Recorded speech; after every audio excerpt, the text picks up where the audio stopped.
Let's try that again. Ladies and gentlemen, please join me in welcoming your fellow Pennsylvanians to today's roundtable. Joining us as moderator for today's discussion, please welcome the Honorable Lee Zeldin and the Honorable Mike Huckabee.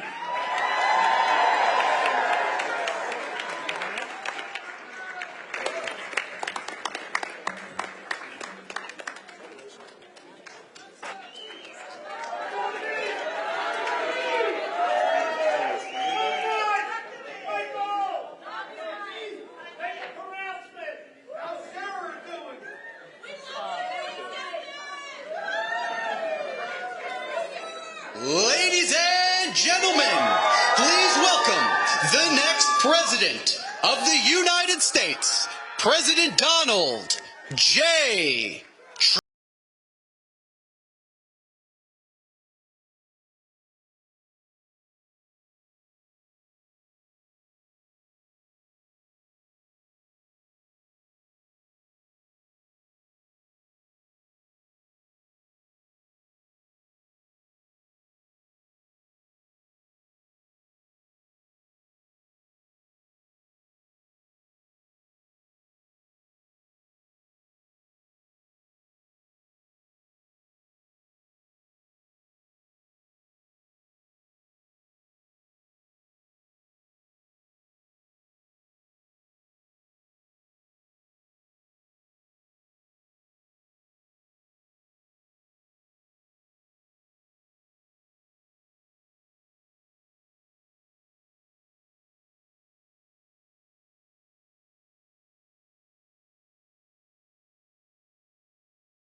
Welcome, everyone.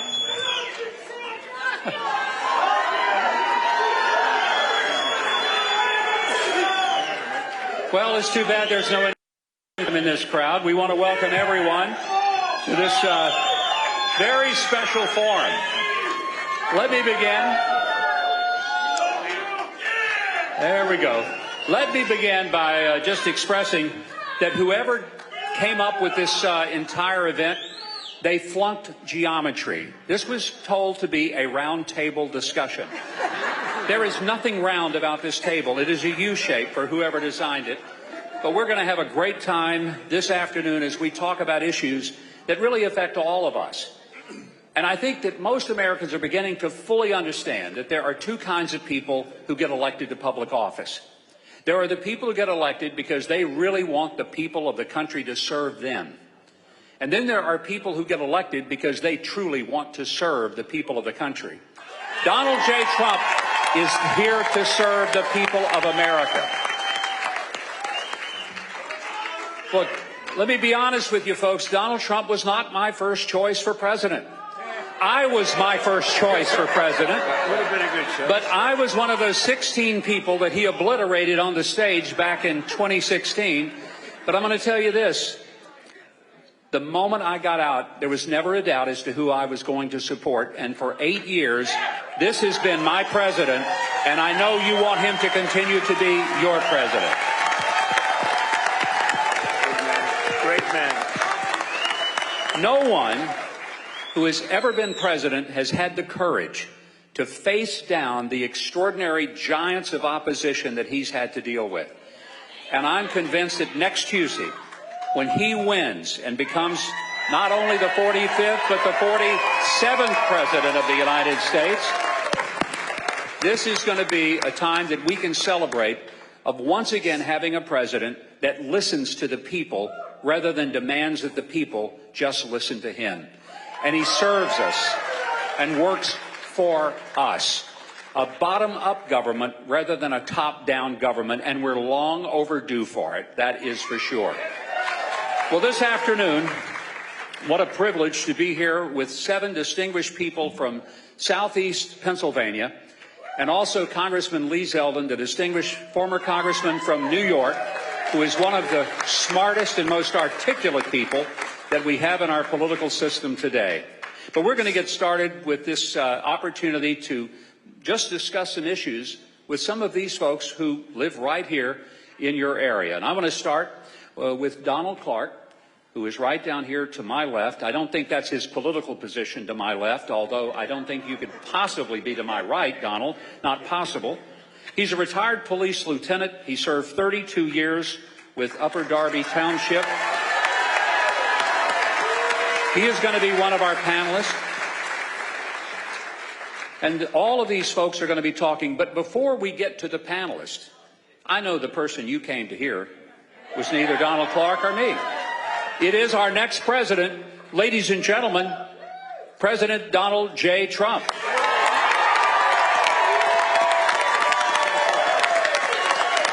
Thank you, everybody. Thank you. Thank you very much, everybody. It's great to be here. Yeah, this was supposed to be just a little group. We're talking about senior issues. There's a lot of people in here. Thank you very much. It's an honor. And I want to tell you, likewise, this man is a fantastic man. He has been from the day I met him, And he's smart, and he can be tough. Oh, he can be tough. He can be, you don't know that, right, Lee? We know. He can be a brutal guy, but always on the side of right. He's just a great guy, and he's been my friend. And I think we have never had we've never even had a spat, have we? With never. All the years, right? Not once. Very, very good man. And I'm not that stupid. I'm not going to fight with you. I love having him around, I'll tell you. I want to also thank, as you know, we have Congressman Lee Zeldin, who's fantastic. Almost did a big upset in New York. He ran against everybody's advice, and he pulled it. I mean, what you did was incredible. You showed it could be done, and maybe it can be done. We're going to find out in a few days. Because we had something the other night. It was incredible at Madison Square Garden. We could have filled it up many times. We could have filled that up, Mike, many times. We had it going down all the way down, the people all the way back, if you're familiar with it, all the way down to the Hudson River. And nobody's seen anything like it. Even the owners, good people, very good people. And they said, we've never seen anything like this. And they've had some pretty big championships there over the years, Madison Square Garden. And Wesley Hunt, a person with a tremendous future, great guy. So thank you, Wesley. And this is an election that's really a choice between whether or not we'll have 4 more years of total failure. This has been the worst 4 years I've ever seen. Gross incompetence, but total failure, disaster under Kamala Harris. Nobody knows I say all the time, if you say Harris, nobody knows who the heck we're talking about, right? Harris. And this is what we have, or whether we'll begin the 4 greatest years in the history of our country. And we're starting a little bit from behind because we've been set back badly in every single way with inflation. I mean, the costs are way too high. And inflation's still higher than it's supposed to be with all that they've done to try and get it down. But they use the number, Mike, 20%, but it's probably 40 or 50% if you really look. Look, interest rates with us were 2%, and now they're 10%, and you can't get the money. They don't include interest rates. That's a big deal if you're buying a house or anything else. And so many other things they don't include, just like they don't include in their crime statistics the places that have the worst crime. We had that during the debate where David Muir of ABC said, no, I said, crime is through the roof. He said, no, sir, it's down, crime is down. The next day they release it. I said, it's up 45%. And it's up, we have tremendous migrant crime. If you look at just that, it's been a disaster, very dangerous crime. It's terrible what's happened at our border, what they've done to our country. At the border, Mike, I think it's interesting to say because every poll has inflation and the economy is the #1 thing. And third is the border. I don't think it's that. I think inflation's horrible. It's destroying people. It's a country buster. But I don't think it's inflation. I don't think it's the economy. I think the number one thing is the border, that millions of people are being sent into our country. It was announced last week, you saw that, by the Border Patrol, which, by the way, endorsed me. They endorsed me so nicely. They've endorsed me every year, even though they're not supposed to. You know, I think they're not supposed to, and they said we have to do what we have to do. But we had the best border ever in the history of our country, and now we have the worst border in the history of the world. This is the worst border. There's never been a border like this. They have open border. Anybody can come in. When I heard they were going to do that, you know, we built 571 miles of wall. We had another 200 miles, far more than I said I was going to build. We had another 200 miles that was going to be, could have been put up in 3 weeks. It was all there, laying there, waiting to be lifted. Could have been put up in 3 to 4 weeks. And they said, we don't want to do it. And I said, wow, that's strange. If they don't want to do it, that means they must really want open borders. But I can't imagine wanting open borders. Who would want open borders? But they want open borders. Who would want men playing in women's sports? They want it. Who would want transgender operations for almost everybody in the world? They want them. This is a sick group of people, I'm telling you. And there's a great evilness. You know, we want to come together as a country, but there's a lot of evil there. There's a lot of, you'd say, why do they want it? And so there's basically 3 reasons. Number one is they're stupid, which they're not, because I can tell you in Lancaster County, which we know very well, they found 2,600 fake voter registrations. You heard that? It's a big story. Well, where is it now? I think we have a very good DA, and he's probably going to do his thing, and I hope he will, but it's all written by the same hand, okay? Maybe that's just coincidence. Maybe everybody has exactly the same handwriting, right? So we just found that. That was one. And then we have in York, I remember York, easy to remember, because I used to lift weights for about a week. Then I realized I don't want to do it. I realized I don't like it, Mike.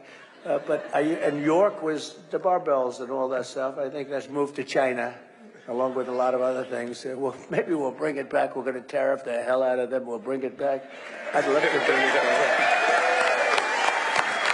No, it's I like to build things. So I'm building a gym. I'm building this gorgeous gym in my house, in the basement of my parents' house, and I'm putting it up. And I couldn't sleep at night. I was so excited. It was really beautiful. I'm really good at that. And then the barbells came, and I said, oh, this was no fun. I liked building the place. After it was built, they sat there for a long time. But I remember they came from York, PA, right? And it was big stuff. But the other reason, I mean, if you think, the other reason would be that they really would like to sign these people up to vote, right? And that's crazy. And the third reason would be they hate our country. Because who would want to have millions of people coming into our country? Many of them are murderers. Many of them are terrorists. Many of them are gang members from the street, MS-13, and almost worse. You know, the Venezuelan gangs are almost worse. And these countries are taking their prisons, and they're taking their prison population, putting them in buses, and bringing them to our border. Venezuela's got half their prison population has been brought to the United States of America and dumped like we're a garbage can, for their people. And these are rough prisoners. These are really rough people. These are not people that you want to say, oh, gee, let's have dinner tomorrow night. These people are tough and mean, and they're coming into our country by the hundreds of thousands. And we have over 21 million people in 3.5 years. If they ever got possession, and you know, we have a real problem. We have to take these criminals out of this country. We have to deport these criminals, and we're going to do it.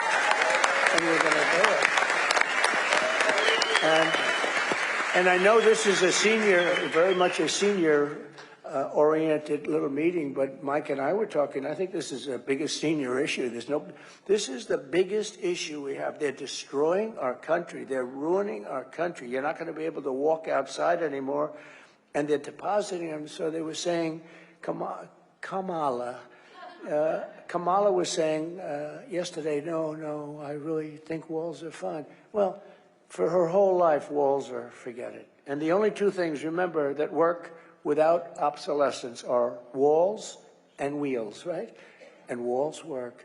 And they worked with us, and they worked brilliantly with us. And she was against the wall. She voted against it. She sued us to try and have it taken down as we were building it.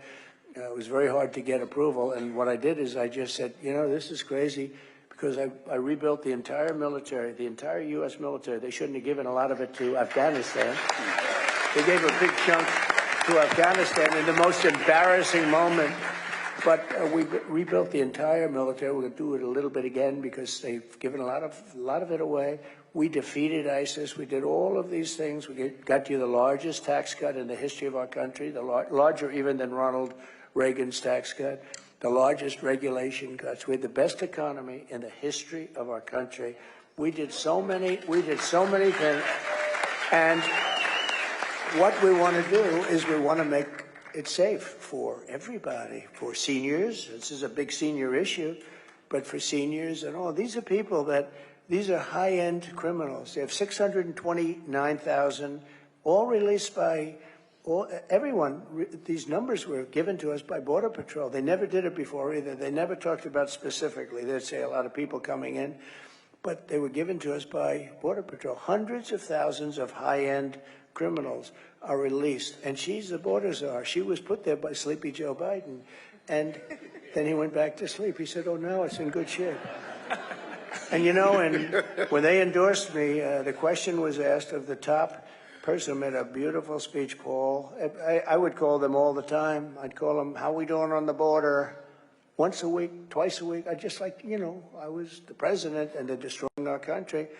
And these guys are great. They want to do their job, but they're sort of not let. But I let them do their job. That's why we got the lowest number. But she said that, I said, did she call you often?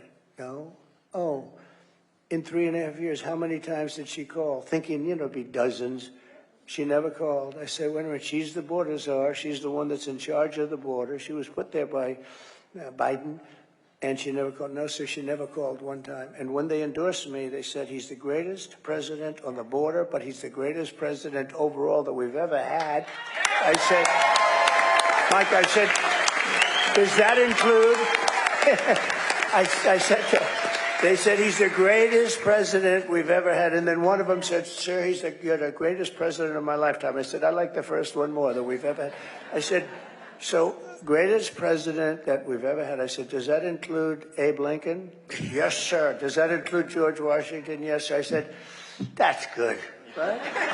But they also said, I mean, more importantly for purposes of this, they said the best border president, and without question, that I was that. I mean, I was that. So we're going to talk about some other things that, frankly, in many cases are a lot less interesting, because this is a big thing and it's very interesting. We had some people over at Mar-a-Lago today, and we had a press conference, and we had a mother who lost her beautiful 12-year-old daughter to a illegal migrant that came in, should have never been in the country. And we have them by the thousands. Laken Riley, so many people, you know, Laken Riley from Georgia. I could name 30 of them right now, and I've gotten to know in many cases the parents, they're just devastated. I don't know if they ever recover. I'm not sure that you ever recover from that, Mike, what they're going through. And I meet these people, and they're just like devastated. And it's all because they have an open border policy. People come into our country from places unknown, and they just walk in. They just walk right through everybody. And nobody wants this. Nobody can want this. How do you win an election with this? You only can win elections if you cheat with this. Who wants that? Who wants all the stuff that they do? All the transgender stuff, all of the woke military. We don't have a woke military. Let me tell you, we have a great military. They knocked out ISIS in a matter of weeks. When I was there, they said it was going to take five years. It took about 4 weeks. And they'll never be woke, by the way. These are people, I got to know them very well. These are not woke people. You have guys like Milley on the top, who should have been fired immediately. No, I mean, he should have been fired.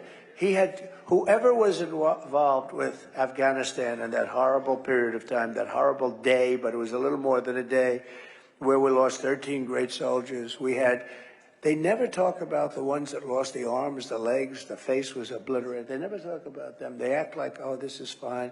It's not fine. We had many people lost their legs, and many people died, and many people on the other side died. I count them too. I mean, people on the other side, hundreds of people died that day, and it should have never taken place. We gave up Bagram. When you leave, you take the soldiers out last. You don't take the soldiers. They took the soldiers out first. Our soldiers came out first, and it was totally just a horrible situation. And I think Mike Putin saw that, and he said, well, these people, they're a paper tiger. Let's go into Ukraine. I know Putin would never have done it if I was president. Not even a chance. No, it's not a chance. I used to talk to him about, don't do it, Vladimir, don't do it. I know. There was the apple of his eye. Say, don't do it, Vladimir, don't do it. Oh, this is going to be terrible, Vladimir, if you do that. Not going to be good. You know, don't forget, I ended their pipeline, Nord Stream 2. Nobody ever heard of Nord Stream 2 until I came along. They were building the biggest pipeline in the world to Germany and all over Europe. And I said, no, you're not going to do it. You mean we're defending you from Russia, and you're paying Russia billions of dollars a month for oil and gas? We're not going to do that. I mean, it's so ridiculous under NATO. And we stopped it. And then Biden comes in, he approved it, but he stopped the Keystone pipeline, which we needed. That's our pipeline. He stopped that, but he approved. And then they say, Trump wasn't that tough on Russia. I was so tough on Russia. It was the biggest project they've ever had. I stopped it. And so we have a country that's been run by fools. It's been run by stupid people, low IQ individuals. They really are. They're low IQ. He was low IQ. Fools. It's been run by stupid people, low IQ individuals. They really are. They're low IQ. He was low IQ. Biden was a low IQ guy 35 years ago. He was a low IQ guy when he went to school, when he went to college. He was always a low IQ guy, but he put somebody in who's actually worse than him. And if we put her in office, this country's finished. I really believe it. This country is finished. One of the reasons the stock market's going up, Scott Bessent, who's one of the biggest, most respected people on Wall Street. He's a very brilliant guy. Of course, if he said differently, I probably wouldn't be saying this. But he said the only reason the stock market's going up is because everybody on Wall Street thinks that Trump is going to win the election. I think that's true.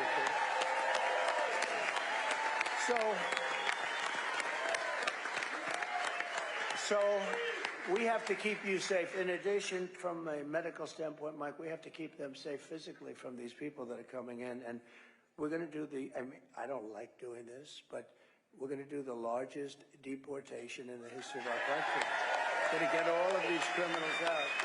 And it's not going to be easy. And, you know, I say that, and you know who has the record? Dwight Eisenhower. And I call him a moderate, but he hated to see people coming in from other countries and violating our borders. He was right, but he was a very big deporter. He deported people when they walked into our country. He'd take them out, and he has the record. And I don't. It's not a record that I want either. We all have a heart, but we have no choice. Now you have also, and you also have others, and we'll also finish that. No, we're going to put up sections of the wall that would have been put up in a matter of weeks. It could have. You know what they did with this wall?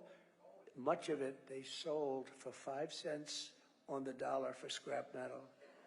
And we're going to have to buy it again, but we're not going to pay 5 cents. We're going to pay a lot. It was a very expensive. This was a wall designed specifically for it. In fact, I often talk about it. I never liked the panel on top. You know what it was called? An anti-climb panel.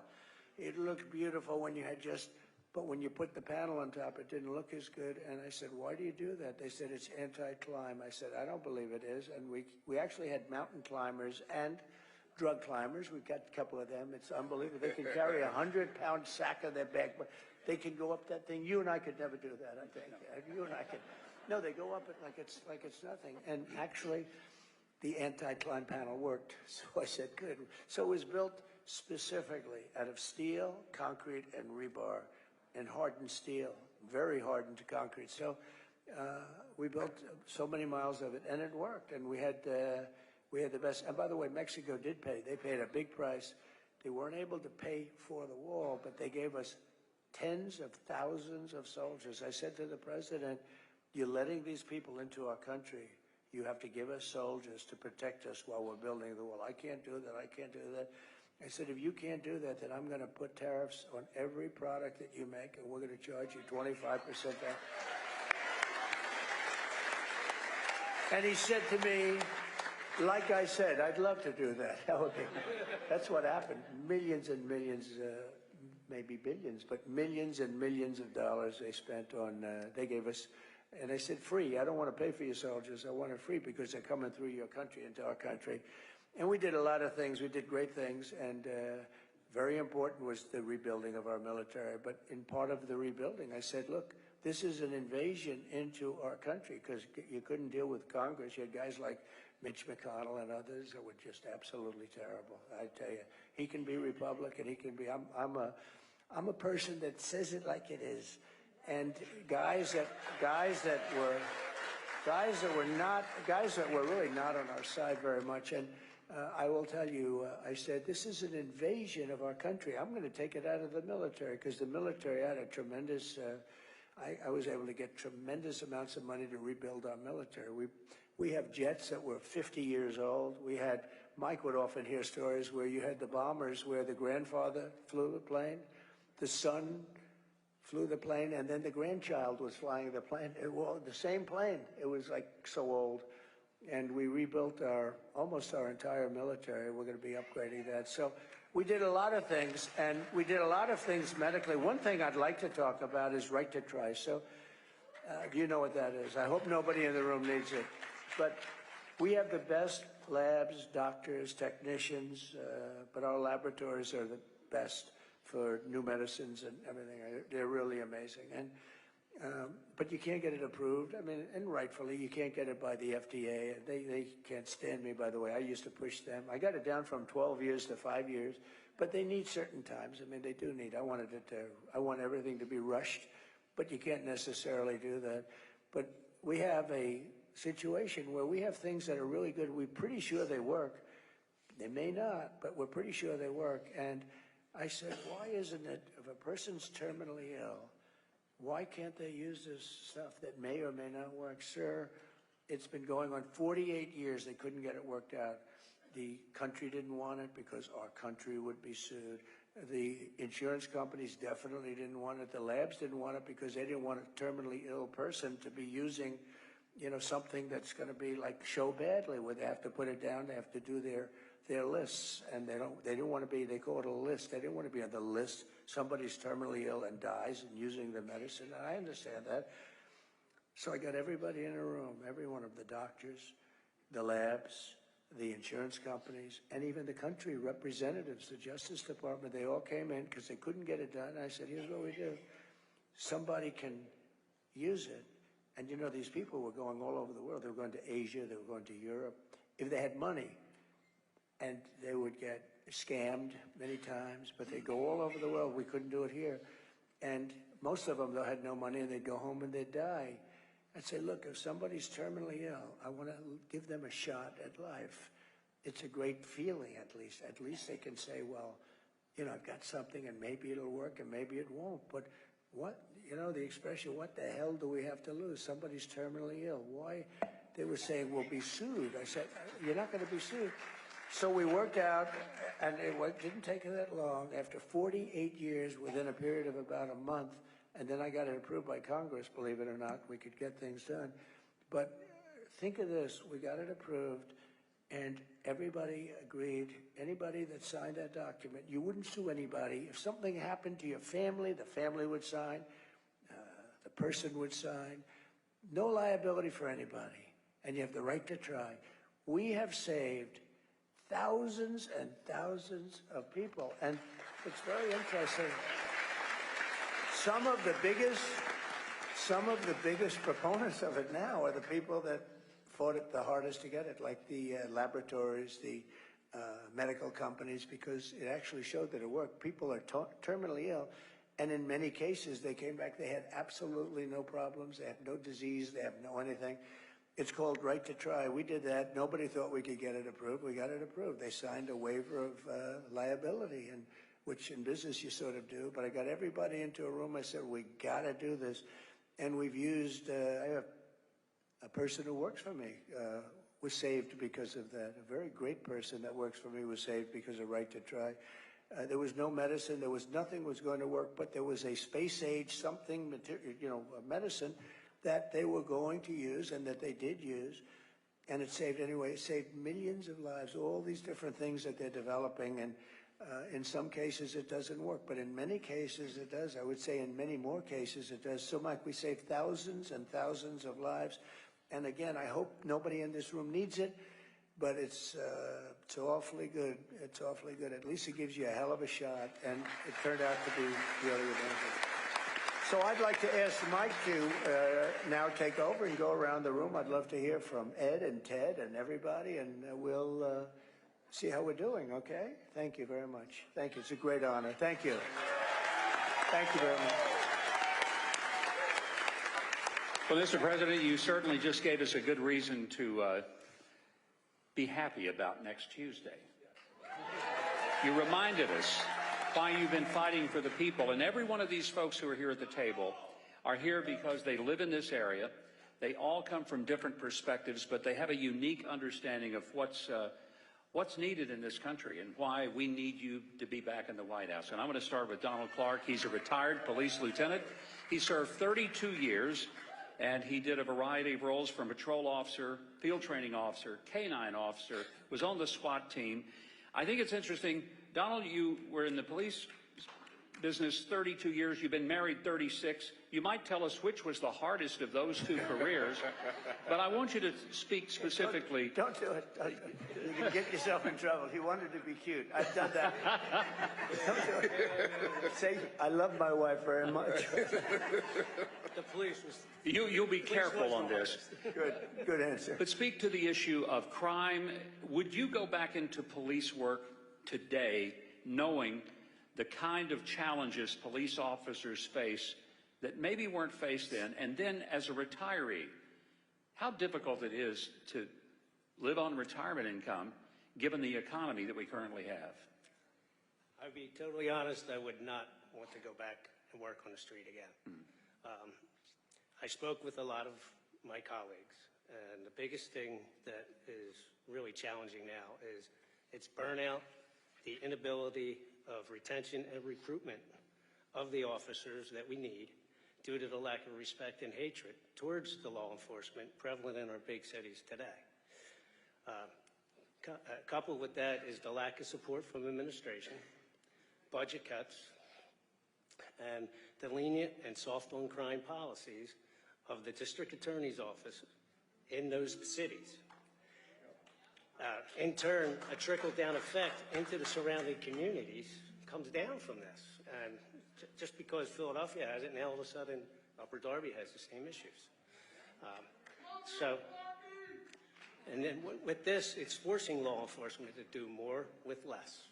And the one thing I always told my officers when I was on in roll call was, everybody showed up to work tonight, everybody goes home tonight.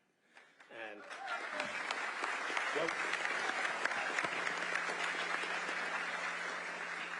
what we need is to be back to law and order. Yep. Right. Thank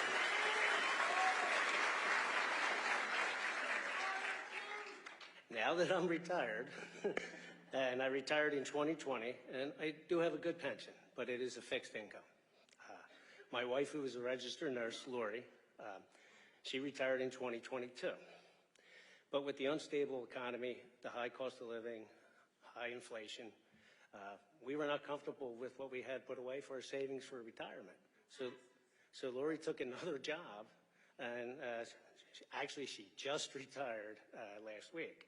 But we were not comfortable with what we had in our savings, and we weren't sure how far it was going to go. And unless things changes with this economy right now, I don't know if I'm going to have enough when I do, if I'm going to live that long. So it's terrible. Thank you, man. Thank you, Mr. President. Dr. Maribel Valdez was born in Puerto Rico and came to the United States. Came to the United States when she was 17 and and got her doctorate in occupational therapy. She spent nearly 40 years as an occupational therapist, working primarily with the elderly in nursing homes, rehabilitation centers, and home health.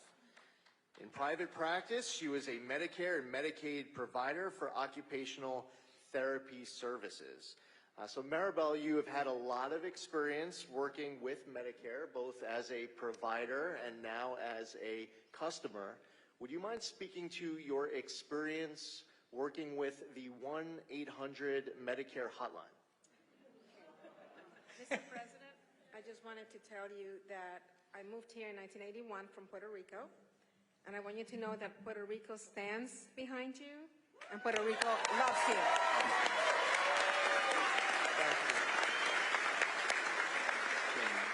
Well, we love it. I know it very well, and we helped you through a lot of bad storms, I'll tell you. We had some really bad ones. You remember you were there when I brought the hospital ship against everyone's advice, and we got it in there and took care of a lot of people. But I think no president's done more for Puerto Rico than I have. So thank you. That's really nice of you to say. Appreciate it. Thank you, Mayor. My experience with the 1-800 Medicare line has actually been very positive. As a customer, I was pleasantly surprised. The wait time is really no longer than about 10 minutes. The automated system tells you how long you're going to wait, and if you do not want to wait, they will call you back. You could leave your message and they will call you back, and they call you back promptly. It also tells you when the height of calls is at, so you want to call on a different day when they don't have that many calls, you could call on that day. The information has always been very helpful. It has been my experience. They share a lot of resources with me. They take their time. They even go through the website and say, let's go to Medicare.gov and let me show you which page you could find this information. If I'm not by my computer, they will email me the publication or the policy for me to look at later. So I have had a really good experience. And right now, especially, is open enrollment from October 15th to December 31st. I always call during open enrollment because there's always changes coming up, and I have never had any difficulty. And Maribel, what would you think if I was to tell you that the Biden-Harris administration was seeking to end as we know it, this exceptional customer service that you love? I wouldn't know what to do. I mean, what will happen during open enrollment if I have heard that there's an upcoming change to my Medicare benefits and that they're going to change, and I have nowhere to call? Or nobody replies to my phone call, or I had to maybe only go to the internet and rely on information that is not accurate or reliable, you know? Yeah, Could I ask a question? So Sure. I'm watching how sharp and smart and beautiful you are. And we're not allowed to say that, you know, politically. That's the end of your career. But she is beautiful. But I'm just watching, and I see it says retired. Why are you retired? You should not be retired. You got a lot of strength. Unfortunately, I was at a grocery store shopping, and I passed out. I had an aneurysm in my brain that I didn't know I have. And it caused me to have a stroke, and I had to retire. So I'm currently on Medicare as a consumer because I'm too disabled to be able to do my job, but I still work part-time, 15 to 20 hours a week. You look fantastic. Thank you. Great job. Yeah. Thank you, man. You're welcome. Mr. President, as you know, the Biden-Harris administration's forced unionization of this critical hotline is going to hurt seniors to reward their big union bosses. If it's okay, Mr. President, we wanted to ask you, when you're back in the White House, will you be able to talk about your plans to put seniors ahead of these special interests to make sure that we protect 1-800 Medicare? Well, they are special interests, there's no question about it, but there are no special interests with me. I don't care. I don't need it. I don't need the money. I don't need anything. I want to do what's right, but Maribel's going to be my consultant. She's only the special interest. She's going to be my consultant. All right, you let me know. You know more than those guys that get paid a lot of money doing what you do, and you do it so well. It's really great. Thank you very much. Yeah, the answer is absolutely. We'll do what's right. Thank you, Maribel. You're welcome, sir. I love the idea that you're going to use her as a consultant. I think that's smart, and I like it's it. also one of the reasons that people recognize that you listen to people who are actually in the middle of something. We have a couple with us here today, Joe Rooney and his wife Beth, both of whom have been military aviators. Joe, a Marine Corps pilot, career. The Marines are here. We're in good shape. He retired as a lieutenant colonel in the Marine Corps. He's then flown for Delta Airlines for many years in private sector. His wife, Beth, pretty remarkable life. 24 years as a naval aviator, the very first U.S. Navy female jet test pilot ever. Retired as a commander. Very impressive, both of them. They've served our country honorably and very significantly, and I think I'll just ask them as a couple to express, in terms of speaking to the president, tell him which one of you is the better pilot. That's what we really want to know. I'll answer that. My husband has retired, and I'm still flying. No question. There you go. Great. What do you hope from the president in terms of policies that will affect people who are retired, whether they're military or private sector? But you've both done your service for this country. I'll start out if that's okay. And if you don't mind, I'll make a quick digression. Mr. President, have you ever seen the movie True Grit? Yes. John Wayne. Yes. So it was my honor to live under you and help get you elected 8 years ago. And then I watched those 4 years. And I have seen what's happened in the intervening 4 years to everything that was done with you leading up to the calamity of Butler, PA. And I hope you don't mind me saying this, but you have true grit, okay? Thank you, Joe.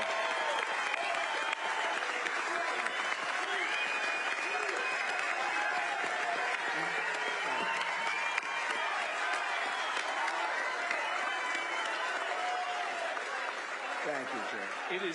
It is our honor to do all we can. I live in Montgomery County and Abington Township, and the GOP in Montgomery County and Abington Township is working every day from now through November 5th to get you elected. And we're doing it. So, Joe, thank you very much.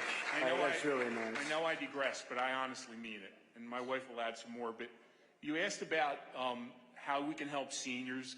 Mr. President, for 4 years, you showed us what a strong economy looks like. A strong economy helps seniors. A strong economy helps people on fixed income. A strong economy helps people who are below the average amount of money or maybe struggling, and we have them in our own neighborhood. What a strong economy we need is low energy prices, and I know you're all for low energy. We need an all-of-the-above solution. We need nuclear, we need natural gas, we need coal, we need electrical coming from wind, and we need it from water and everywhere else that we can get it. But it's all of the above. That will lower our prices for food prices, gasoline prices, the prices that seniors and fixed income people pay in the wintertime, and basically it's going to lower inflation, which is the tax that cripples us all. And we've had that before, and we'll have that with you. From what I understand of the Harris plan, it consists of two things. One is divide people, and the second one is raise taxes. That doesn't solve anything, and any economist will tell you, you tax things, you get less of it. You lower the taxes on things, you get more of it.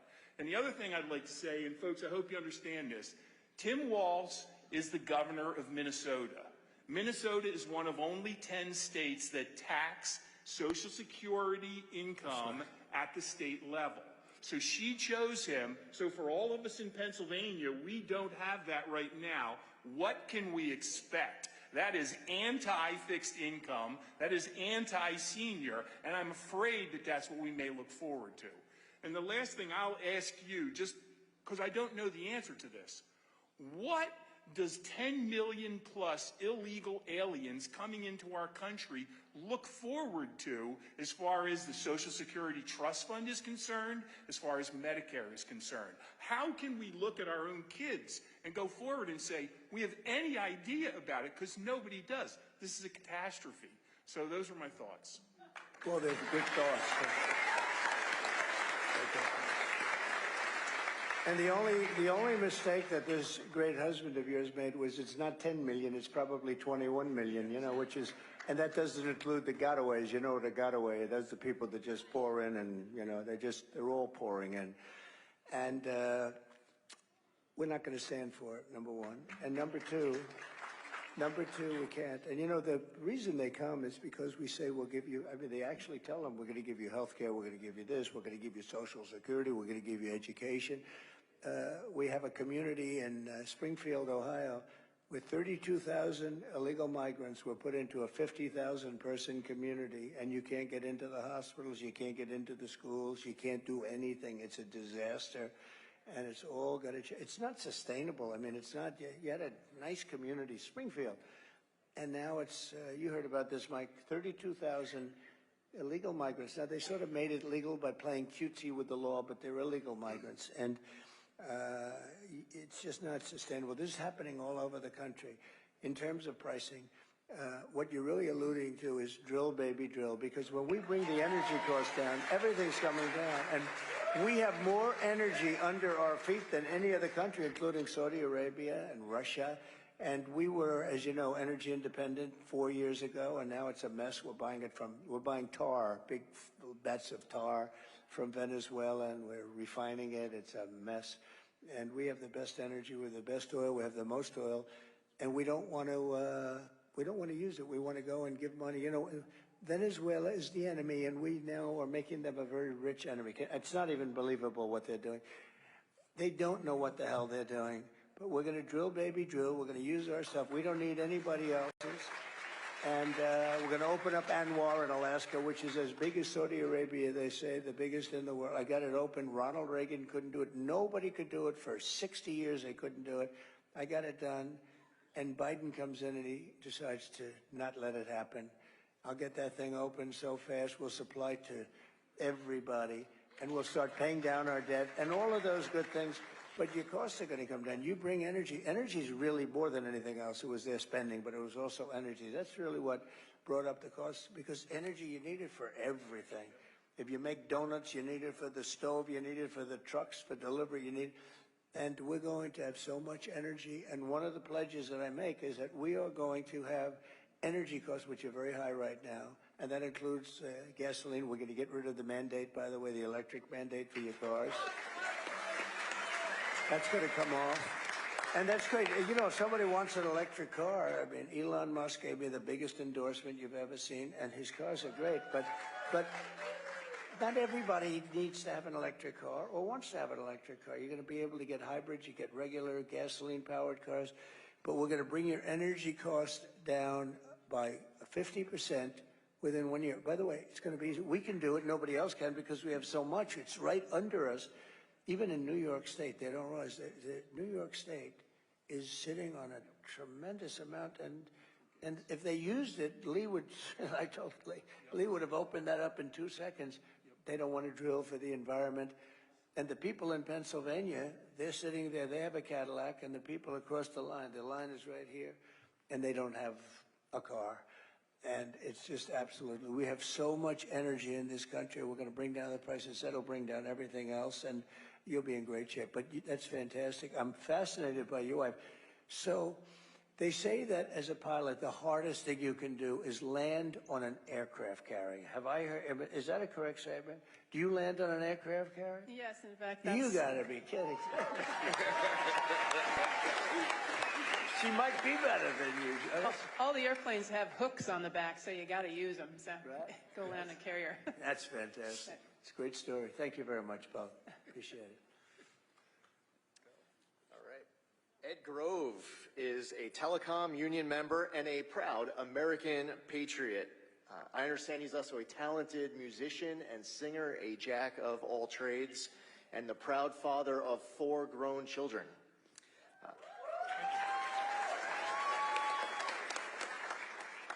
Ed, you're a longtime telecom union member, and we see a lot of unions acting far more political than they ever have in the past. And it's interesting that it seems like a lot of union leaders are not aligned with the rank and file. In your personal opinion, do you see this where union leaders, with regards to political matters, are in conflict with their leadership? First of all, thank you for having me. Thank you. Thank you very much, Ed. It's a great honor to be here. My personal opinion, of course, I can't speak for the unions, but there is a silent majority. Political stuff we really don't care about. Being represented is what matters most to us. Personally, I just don't believe union bosses speak for all union membership. I support Donald Trump because he supports keeping manufacturing jobs in-house. Good. It was proven in your first term. Thank you for that. Thank you. You also take care of the American worker instead of going overseas or out of country to do so. Very much appreciate that. Thank you. Thank you very much, Ed. Very nice. I appreciate it. Lee is alluding to the fact that the Teamsters took a vote and 61%, this is nationwide, 61, 62% of them support Trump. Yes, they do. And they have a very good head.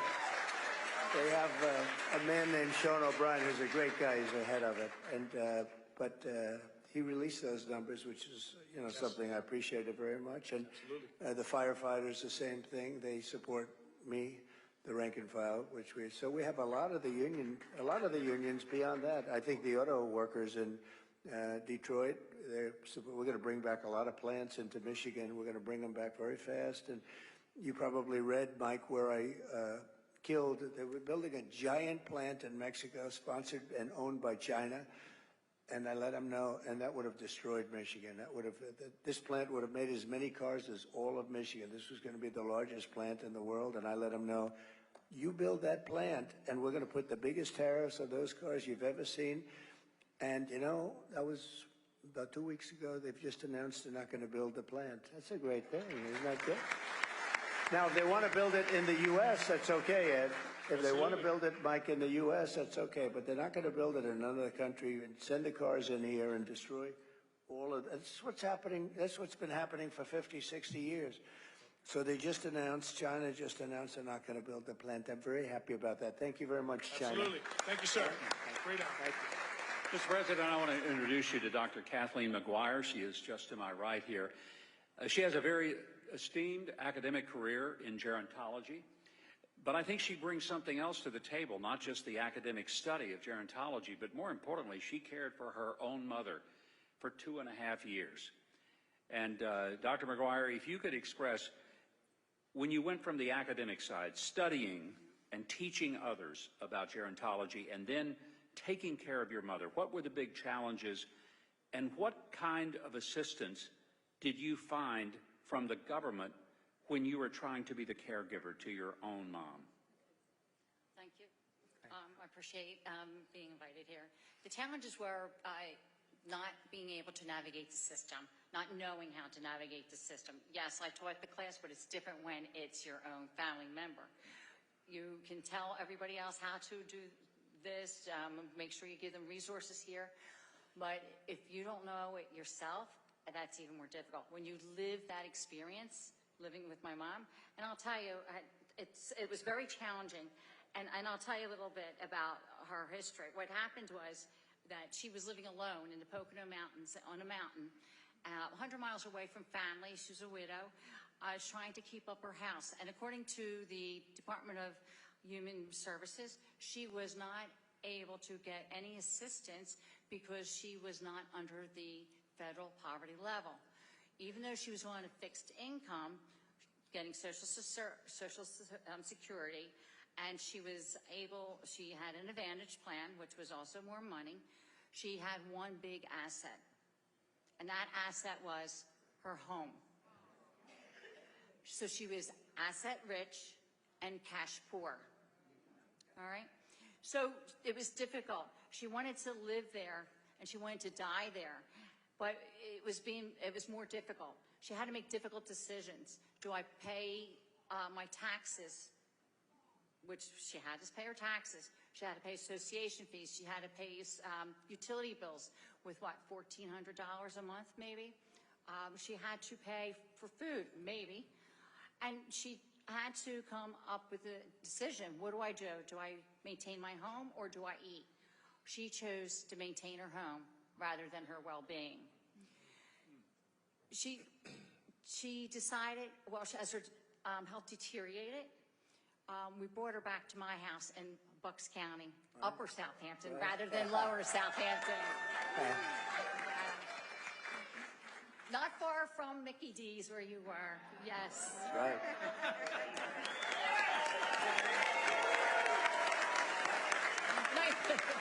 Nice job, by the way. Thank you. And that whole day was very well appreciated. Thank you. And so she was not really willing. If you get to a certain age, my mom was 83 years old, they don't want to leave their home. She wanted to stay in her home. She wanted to die in her home, but she was not safe anymore to be alone. And so we had to quickly find out and navigate the Medicare system.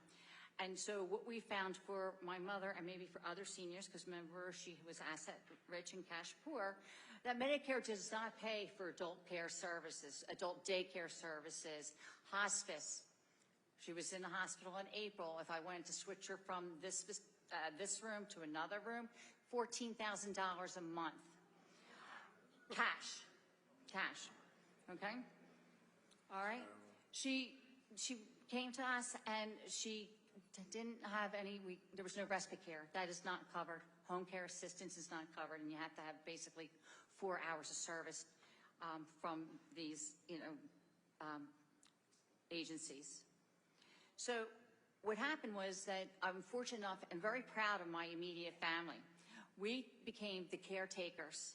We became the elder care supporters. My family supported her. It was challenging sometimes. It was a team effort.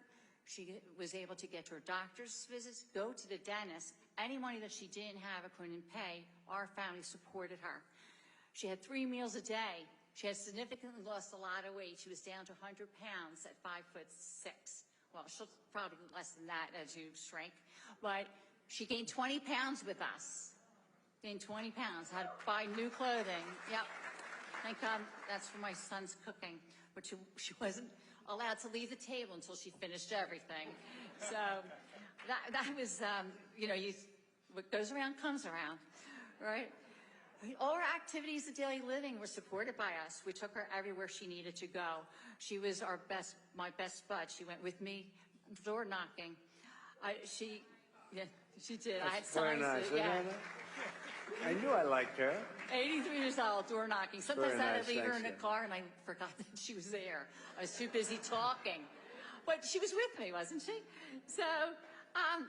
But the most important thing, because, Medicare, we had a difficult time. She had her family, and that is who her support was. And unfortunately, it took 2.5 years for being assigned a case manager to help us.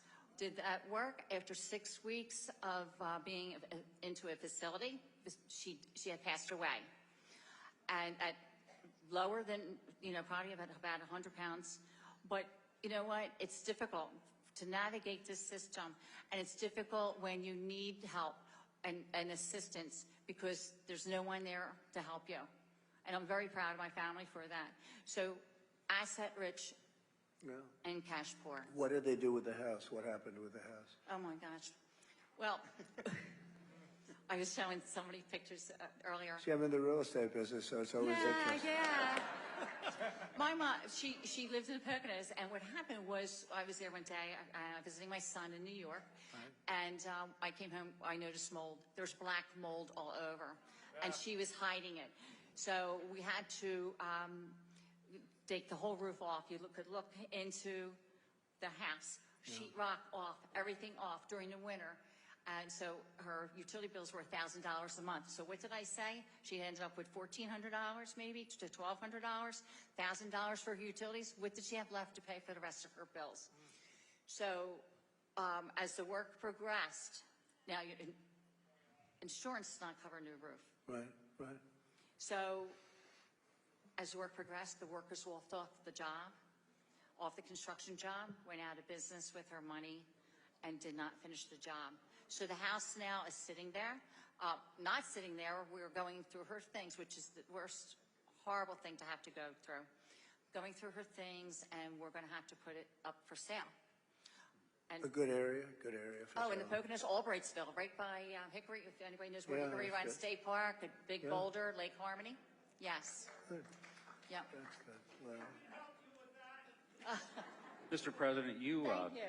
you announced a tax break for Americans like Yes. Dr. McGuire that people have served as caregivers. So, I mean, it's like you've already thought about how that could I did. help her. It was suggested to me by a very smart reporter, if you can believe this, right? There's some smart ones out there. Good one, actually, a good person, and suggested a tax deduction for caregivers because they, you devote the time as a family to it, and if you had to hire people, I mean, you wouldn't have enough people. You wouldn't be able to do it. Families take care of their children. When we have service members coming back from wars, sometimes the wives don't want to do it. They won't. Bad things happen. You understand? They come back and they're injured, badly injured.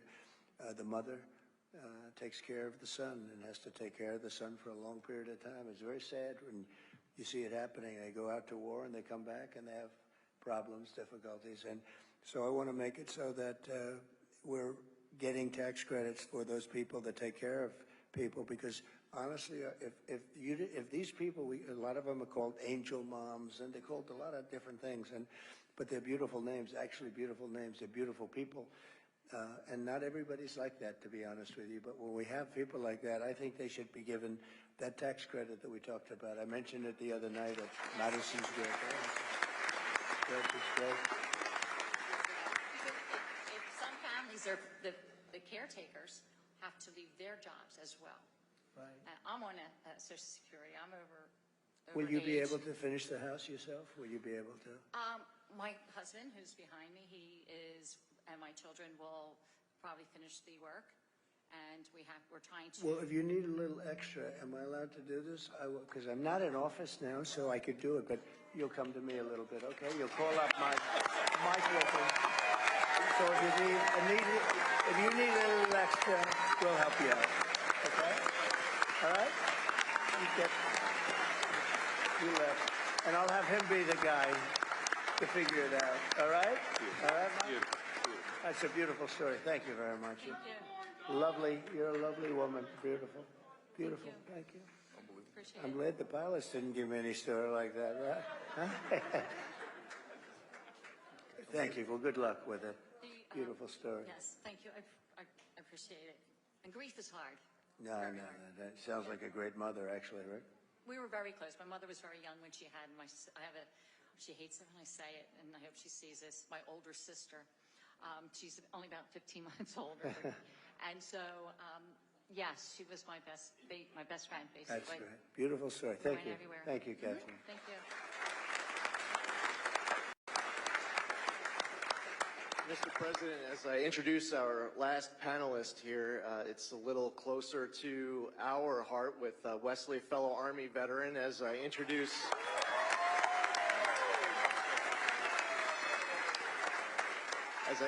a fellow 82nd Airborne Division veteran, Ted Murphy. There are a lot of military branches up here well represented, but at this event that has a lot of seniors, we have one person in particular who is a member of our nation's greatest generation. He served in the Pacific from 1944 to 1946. Ed Buffman is here. Ed.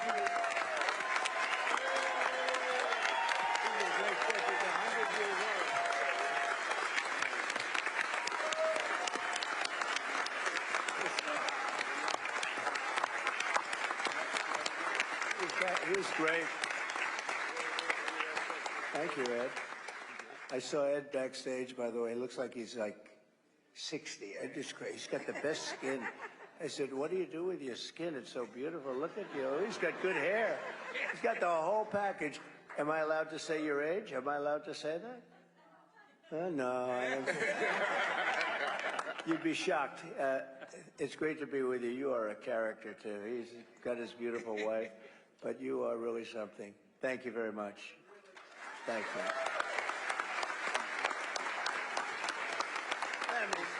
Mr. President.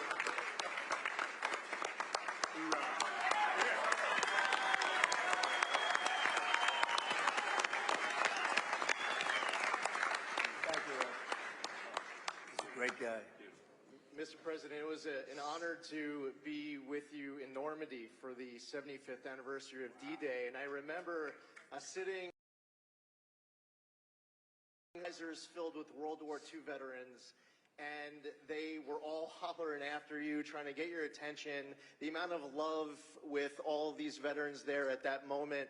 I've had the opportunity, I signed up in the military when President Clinton was in office, serving with different commanders-in-chief. There has never been a commander-in-chief who has had the back of our military service members like President Trump.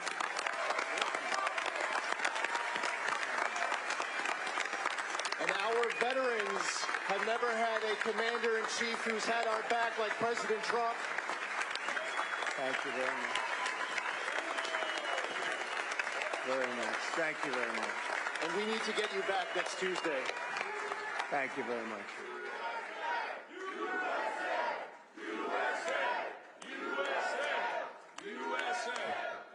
Thank you very much.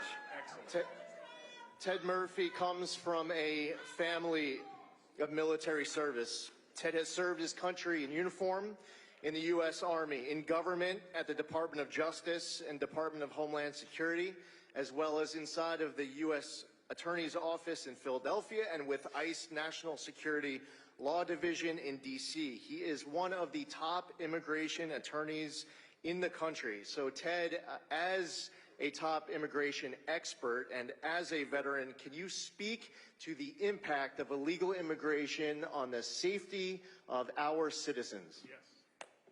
Thank you for having us here today to listen to these important issues. As mentioned, I come from a family of veterans. I'm one of 7 siblings. 5 of us were active duty, 3 are retired military. My 2 sons are medically retired from the military. And even my mother, at the age of 55, she joined the medical reserve services with the Army and served until the age of 69. Ended up as a field commander in Bosnia.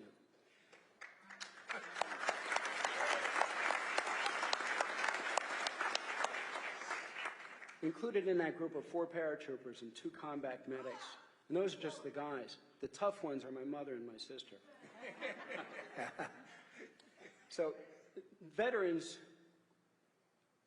it's taking 5 months now to process our medical claims. It's taking a long time. Claims that shouldn't take that long. Veterans desperately need care when they apply for those services. But at the same time, VA staff are being used to process medical claims for those thousands of individuals come across the border illegally who are detained by immigration along the southern border, taking time that should be devoted to processing veterans' medical claims. In the past 2 years, nearly 1.5 million illegal immigrants who were paroled into the United States are eligible immediately for taxpayer-funded housing through HUD, other public benefits to include SSI, Medicaid, CHIP, the Affordable Care Act subsidies, while at the same time, low-income and homeless veterans seeking benefits through the VA and HUD are often denied by those programs or moved out of those facilities to make room for immigrants. It's not even possible. That's what they're doing. It's not even possible to believe, actually. With Homeland Security transferring millions of the other illegal immigrants throughout the United States with no federal funding available, the cost for their housing, medical care, and education falls on states and local governments as unfunded mandates, depleting resources and funding available not only for our veterans and our seniors, but for all of our citizens. As a former federal immigration prosecutor and private attorney, I know that many of those entering illegally include persons involved in drug cartels, gangs, sex trafficking, human trafficking, and much more. Homeland Security personnel have admitted that very few are properly vetted, yet they've been allowed to come into the United States and are continuing their trades here.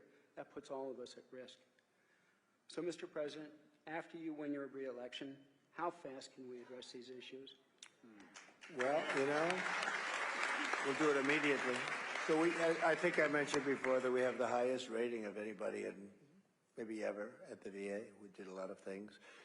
We also did something where we were allowed to get rid of civil servants that were really bad people that were, and I love civil servants, but this was a group of civil servants, a certain percentage, turned out to be 9,000 people. We got rid of this. These were people that treated the vets unbelievably. I mean, these are sick people, and we fire them and we replace them with people that can take care of our people, that love our country and love our veterans. We'll get it done fast. You mentioned the word parole. That's a word they use now. They bring people in and they just say, you're paroled. And now they're all of a sudden like it's supposed to be some form of citizenship. That's what they're doing in Springfield, Ohio. 32,000 people. They're under parole, and people that are in this country. And you take a look at, you know, they're putting a lot of the people that come in illegally. And some of these people are really, I'm trying to be nice, these are really rough people. Our soldiers are laying out on the streets in New York and other cities. And these people are walking through the main entrance of a hotel that's right there. They're laying here, and the people are walking right by them, and they're going into hotel rooms, in some case luxury hotel rooms. The government's paying a fortune to these hotel companies that have them. The hotel company no longer, they don't even want to deal with regular people anymore. They get a bigger check than they've ever made in their life. They're making more money than they ever made in their lives running it as a migrant hotel. But you have veterans that are sleeping on the streets outside. It's freezing or it's hot, and it's all going to be changed, Ted. But, I mean, you brought it up beautifully, but I'm glad you mentioned the word parole, because that's a bad word right now. That's a bad word to a lot of people right now. They're using that word to get people illegally into this country, as far as I'm concerned. Thank you very much. We'll take care of it. We're going to work on it fast.